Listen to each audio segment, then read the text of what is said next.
All right, let's get right into it. Today, we're diving into an absolutely explosive testimony from a high-ranking South African police general.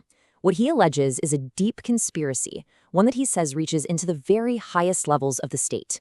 We're talking secret leaks, a powerful drug cartel, and a coordinated campaign to silence anyone who gets too close. And it all starts right here, with this one single, really cryptic WhatsApp message. According to the general's sworn testimony, this message was the very first thread he pulled. It was a warning that he claims would eventually unravel a whole web of interference and corruption. Okay, so let's set the scene. This message just shows up on the general's phone on September 30th, 2024. It's completely out of the blue. And here's the crucial part. This was before any media had even reported on a supposed case against him. Along with this warning, the sender also attached confidential police documents from a police station in a totally different province. So you've got to ask, right, who is this person? How does some private citizen have his hands on internal police files from a different part of the country? The general knew he had to find out, and that's the investigation that led him down a very, very alarming rabbit hole. So the general testified that he started tracing the sender, this guy who called himself Brian Modzi. And as he dug deeper and followed these digital breadcrumbs, a really troubling picture of a man with, well, a ton of power and connections started to come into focus.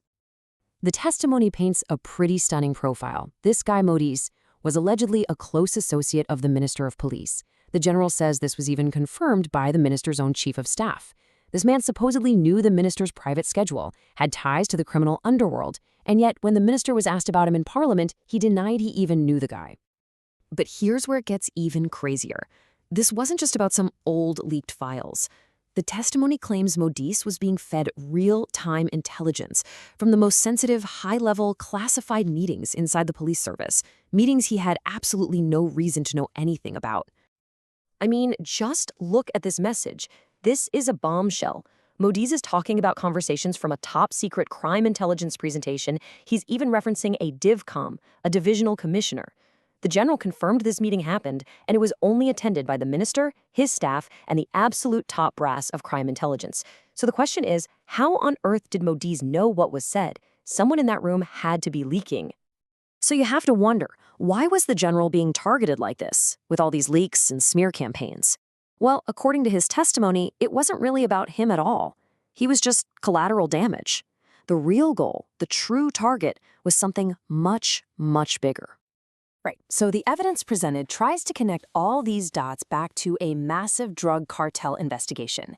The theory goes that the people behind the attacks mistakenly believed the general's elite unit, the Political Killings Task Team, was running that cartel investigation. So in their minds, if they could just discredit him and get his team disbanded, they could shut down the drug probe for good. Now, this timeline is really the core of the whole conspiracy allegation, and it's built from evidence apparently recovered from a phone belonging to an alleged cartel member. On New Year's Eve, Modzi texts him, "Today is the day." That very same day, the minister signs the letter to disband the task force. The next day, Modzi allegedly forwards a copy of that signed letter to the cartel member, a full day before the general or even the National Police Commissioner were officially told. But the story doesn't stop there. The testimony paints a picture of a conspiracy that wasn't just inside the police force. No, it alleges this network had its tentacles reaching into the justice system and even the media, all supposedly to protect this cartel. A really central claim here is that the courts themselves were being used to sabotage the investigation. The general pointed to what he called bizarre and totally contradictory bail conditions that were being handed down to different people in the exact same criminal case. So, check this out. The officers who were leading the cartel investigation, they get arrested on what the general claims are completely bogus charges, and one magistrate orders them barred from any crime intelligence building in the entire country. That effectively kills their investigation, right? But then, another person accused in the very same case goes before a different magistrate and is released with absolutely no work restrictions. The testimony presents this as a calculated move to stop the probe dead in its tracks. And then there's the media angle. The general testified that certain journalists were being fed negative stories, and he says were coerced to publish them. And what was the goal? to ruin the reputations of the investigators and turn the public against their work. So all of this brings us to that really dramatic press conference on July 6th. You might have seen it. The general and his team showing up heavily armed to go public. And you have to ask, why do something so drastic?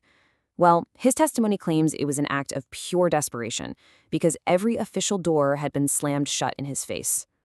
He laid out a very clear timeline of how he tried to solve this internally, and it just describes a series of dead ends.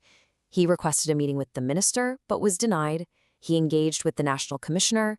He even took his evidence to a parliamentary committee and opened a formal criminal case.